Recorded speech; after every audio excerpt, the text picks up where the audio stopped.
Hi Capricorn, welcome. Tingnan natin kung ano yung mensahe sa'yo. So, be open-minded po. Hindi po halos lahat makaresonate.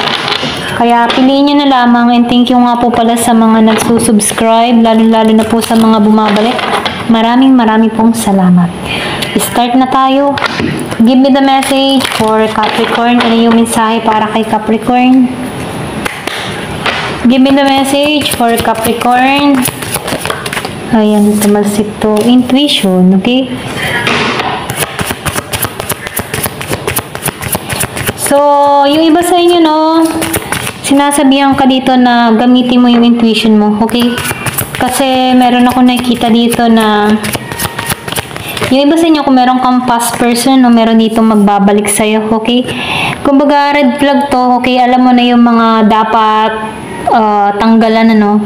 Kumbaga, alam mo na to or familiar ka na dito. So, ngayon, tinuturuan ka dito na gamitin mo yung intuition mo, okay? Kasi once na ginamit mo yung intuition mo, nakikitaan ko dito na mailalayo ka niyan sa kapahamakan. Pero kung hindi mo susundin yung intuition mo, okay, kung ano man yung papapasukin mo sa buhay mo, ito din yung kakagat sa'yo, okay? Kaya binibigyan ka dito ng babala, na, or pwedeng sabihin sign na gamitin mo yung intuition mo, okay? Balabalansehin mo, huwag kang maging pabigla-bigla sa mga desisyon, kasi pwedeng maapektuhan ka dito sa bandang huli, okay? Kumbaga, meron ditong fire sign, okay? Pwedeng meron kang kadiling dito na Aries, Leo, Sagittarius, okay? Ito lang yung nakikita ko, so meron ditong babalik, kaya tinuturuan ka dito na huwag mong i-ignore yung intuition mo, okay? Kapag ramdam mo na hindi maganda or meron kang kutob na parang hindi maganda yung mangyayari about dito sa tao na to, okay? Pwedeng ito yung pumasok sa buhay mo or pwedeng kilala mo na to, okay? So, binibigyan ka dito ng babala, gamitin mo yung intuition mo, okay? Give me the message, ano pa yung mensahe? Mamaya tingnan natin kung sino to. Pregnancy, diba? Kaya sinasabihan ka dito, pregnancy, pwedeng mabuntis ka dito, pwedeng hindi ka pahanda para rito, okay? Ito na yung nakikita ko, So, meron ditong intuition, the red flags you ignore now will come back to bite later, okay? Kung hindi mo to pagtutuunan, yung intuition mo, pwedeng hindi mo makita, or pwedeng, yung matipong hindi mo magustuhan yung magiging resulta, okay? Kung ikaw man dito ay nag-iingat, or pwede rin sabihin meron ka ditong tao na mapusok, pwedeng merong mabuntis dito, pwedeng hindi ka pahanda dito, okay? So, piliin nyo na lamang, ito lang yung nakikita ko. Ayan. Give me the message. Ano pa yung mensahe? Kung ikaw naman dito ay humihiling na mabuntis ka, meron ditong pagbubuntis na parating, ito lang yung mensahe. Give me the message. Fortune. So, nakikita ko dito merong magandang kapalaran na magaganap dun sa iba, So, manalig ka. Kumbaga, papabot sa iyo yung swerte, yung biyaya. Meron ditong mortality. Okay? Pwede rin sabihin, meron ka dito na pag-iingat na ginagawa, okay?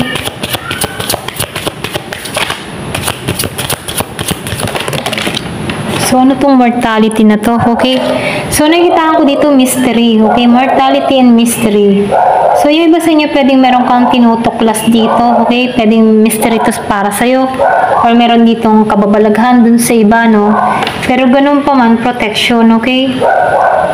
Ayan. So, meron ditong mortality, mystery, and protection. Pwede rin yung iba sa inyo, meron ka ditong nanggagambala sa'yo, spiritual. Dun sa iba, kumbaga merong nangyayari sa'yo, okay, na parang kakaiba, parang misteryo, okay?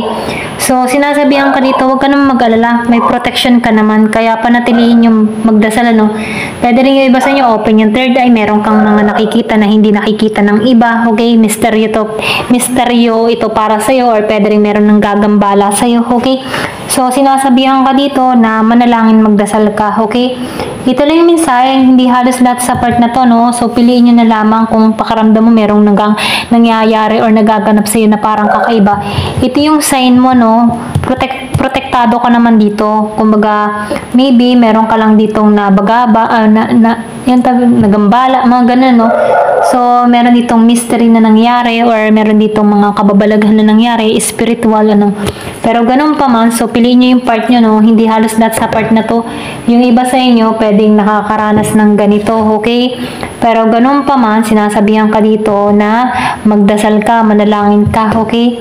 Ito na yung nakikita ko. Kasi malakas naman yung intuition mo. Ramdam mo naman sa sarili mo kung parang may gumagawa or merong something sa buhay mo. Okay na? Parang misteryo or mahiwaga. Okay? Ito na yung mensahe. Mortality. Kasi itong spiritual to eh. Okay? Ito na napifeel ko sa mortality. Ano? Mortal to. Okay? Pwedeng mga spirit or pwedeng sabihin mga engkanto, mga ganun, no? Or pwedeng mga kulam-kulam, ano? So, mainam magdasal at manalangin, ano? Hindi halos lahat sa part na to, ramdam mo naman kapag merong gumagawa sa'yo, okay? Kasi kutob mo to. Ito lang yung mensahe.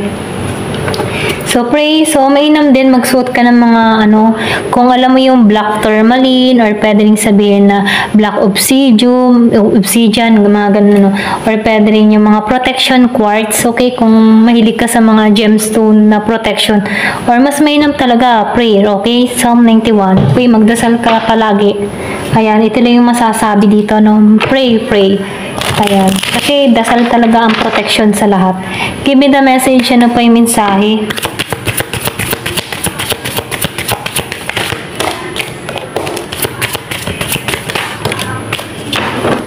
So, meron ako nakikita dito na unlimited possibility. So, nakikitaan ko dito, meron ditong unlimited. So, ibig sabihin, walang katapusan, Kumbaga, meron dito mga posibilidad na parating sa'yo. Pwedeng opportunity or pwedeng sabihin na magbubukas sa mga oportunidad sa'yo, okay? Sabay-sabay ito, okay? So, meron ditong happiness na parating, renewal sa iba, or pwedeng sabihin solid foundation, stability. So, meron din ako nakikita ditong emotional release. Kung ano man yung mga negatibong pumapasok sa kaisipan mo, tanggalan mo to, okay? Sinasabihan ka dito na huwag kang patalo sa emotion na nararamdaman mo. Ito na yung time para alisan mo to. Kasi dito ka may stuck sa ganitong sitwasyon. Kaya minumungkahi dito na tanggalan to, okay? So, meron ka dito na new beginning. So, merong bagong simula, no? After ng mga masakit na karanasan, okay? Meron ditong bagong simula na parating sa'yo, okay? Tanggalan lang yung mga dapat tanggalan kasi nakikitaan ko dito yung transformation. Meron ditong abundance, okay? Or pwede rin ito yung naghihintay sa'yo kasaganahan, So, meron ditong happiness na parating, renewal, tanggalan na yung mga dapat alisan, okay? Yung mga lungkot, yung mga negative emotion, yung stress, okay? Ito na yung time para alisan mo to, okay? Kasi hindi to makakabuti sa kalusugan mo. Ayan, ito na yung mensahe, Give me the message, ano pa yung mensahe dito?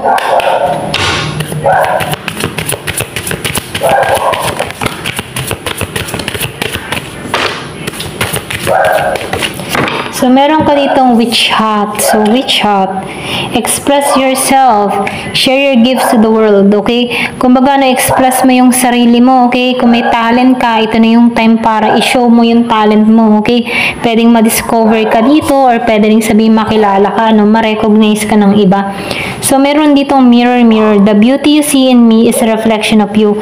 Kumbaga, yung beauty kasi, ito yung pag-uugali, Kung ano yung pag-uugali ng kabutihang ginagawa mo, ganito din yung marireceive mo kasi reflection yun eh. Kung ikaw ay mapagbigay, magre-reflect din sa iyo, Kumbaga, yung gawa natin, yun yung magre-reflect sa buhay natin. Kaya mainam gumawa ng mabuti sa ating kapwa at syempre mag-isip din ng mabuti, Huwag tayo mag-isip ng masama sa ating kapwa.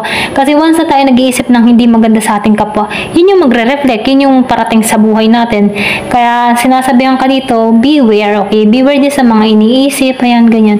So, hindi naman din maiiwasan, na minsan talaga magalit tayo. Pero, kung kaya mo namang kontrolin, yung galit or emotion mo, ito na yung time para ayusin, okay? Ito lang yung mensahe, Kumbaga, ito lang yung time para tanggalan yung mga dapat tanggalan, okay? So, ikaw na lang din dito yung magkocontrol para sa sarili mo, okay? Kapag nagagalit ka na, ay di relax lang, ano. So, meron ditong movement, is inspiration is drawn to motion. Kumbaga, nakikita ko dito yung movement, ano, once na meron kang gustong mangyari sa buhay mo, meron kang mga proyekto, meron kang pangarap, ano, ito yung time para trabahuhin mo to, no. Kailangan dito ay umaksyon, ano, para nang sa ganun, makita mo yung resulta, okay, ng iyong mga ginagawa, okay. Kasi nakikita ko dito yung iba sa inyo, meron kang makikreate or pwede rin sabihin na meron kang gagawin, okay, na kung saan, ano, meron ditong magandang kahihinatnan sa ginagawa mo, okay. Kailangan lang dito ay patient, okay. So, meron dito nag-iintay sa'yo na happiness, okay, renewal, para kang bagong muli, okay. So, nakikita ko dito na magkakaroon ka dito ng pag-asa, okay, sa mga gagawin o tatrabahuhin mo, okay. Ito lang yung mensahe, ano. So, tingnan pa natin dito. Give me the message. Ano pa yung mensahe?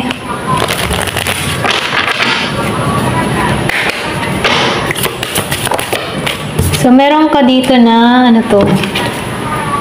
Fire Festival. So, nakikita ko dito, yung iba sa inyo, meron ditong pag-angat, ano? So, meron ditong pagkilala sa'yo. Okay, kung meron ka mga ginagawa sa social media, YouTube, Facebook, ano, meron ditong makikilala or mare-recognize din yung mga gawa mo. Okay, Sacred Water. So, meron ditong 35 years old, diba? Pinanganak nung 11, okay? So, nakikita ko dito sa Sacred Water, ano? So, huwag kang matakot, okay? Ito yung mensahe, no? Unafraid of the present, releasing the cord. Kumbaga, huwag kang matakot na tanggalan yung mga dapat tanggalan, no? Kumbaga, yung cord, ito yung humihila sa atin para hindi tayo umusad, ano? So, sinasabihan ka dito na alisan yung mga dapat tanggalan, okay? Yung pakaramdam yung ito, yung emotional na negative emotion, okay? Tanggalan na to, okay? So, kumbaga, sinasabihan ka dito na sumabay ka na lang sa agos, okay? Kumbaga, huwag kang makipaglaban sa mahirap kalabanin, okay?